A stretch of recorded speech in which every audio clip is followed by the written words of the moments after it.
మాకు జీతాపరంగా కనీసం రాలేదండి, కష్టపడ్డాము.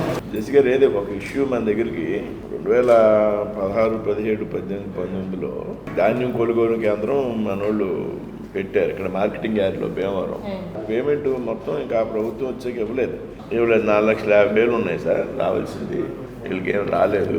కొంచెం ఇది ఏలూరు కలెక్టర్ గారు కూడా మాట్లాడి ఆ ప్రయారిటీలో తీసుకుని వీళ్ళు ఆడవాళ్ళు కష్టపడి పని చేసుకున్నారు, వాళ్ళకి డబ్బులు పాపం చాలా సంవత్సరాలు కదండి.